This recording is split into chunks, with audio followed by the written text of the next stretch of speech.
12 வருட பெரும்பாடுள்ள ஸ்திரீ குணமாதல். ஏசப்பா கதரேனர் நாட்டிலிருந்து போட் ஏறி கடலுக்கு இந்த பக்கம் வராங்க.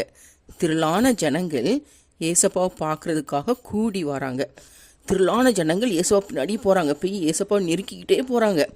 அப்போது அந்த இடத்துல 12 வருஷமாக பெரும்பாடுள்ள ஒரு ஸ்திரீ, 12 வருஷமாக அவளுக்கு பயங்கர வேதனை, உடம்புல ஒரு பலகீனம், வியாதினால பயங்கர கஷ்டப்பட்டுட்டு இருந்தா. நிறைய டாக்டர்ஸ்க்கெலாம் அவள் நிறைய பணம் செலவழித்து கூட அவளுக்கு அந்த வியாதி குணமாகவே இல்லை.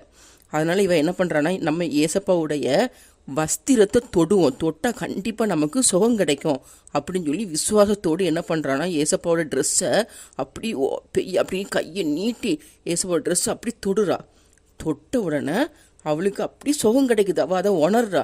அவளோட பலகீனெல்லாம் நீங்கி அவள் சுகம் பெறுறா. அப்போ ஏசப்பா சொல்லுவாங்க, என்னைய தொட்டது யாரு அப்படின்னு சொல்லி கேட்குறாங்க. உன்னை சீசர்கள்லாம் சொல்லுவாங்க, என்ன ஏசப்பா இத்தனை பேர் உங்களை நெருக்கிக்கிட்டு இருக்காங்க, என்னைய தொட்டது யாரு என்று நீங்கள் எப்படி கேட்கலாம் அப்படின்னு சொல்லிட்டு சீசர்கள் சொல்கிறாங்க. அப்போ ஏசப்பா இல்லை, யாரோ என் ட்ரெஸ்ஸை யாரோ தொட்டிருக்காங்க அப்படின்னு சொல்லிட்டு அப்படி சுற்றி பார்ப்பாங்க.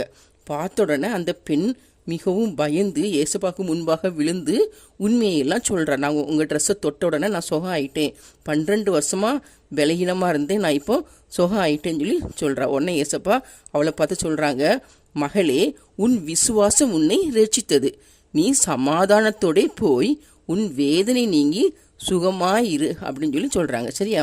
இந்த 12 வருட வியாதி உள்ள அந்த ஸ்திரீ, பெரும்பாடுள்ள அந்த ஸ்திரீ ஏசப்பா மேலே வச்சிருந்த விசுவாசத்தினால தான் அவள் ஏசப்பாவுடைய வஸ்திரத்தை தொட்ட உடனே அவளுக்கு சுகம் கிடைத்தது.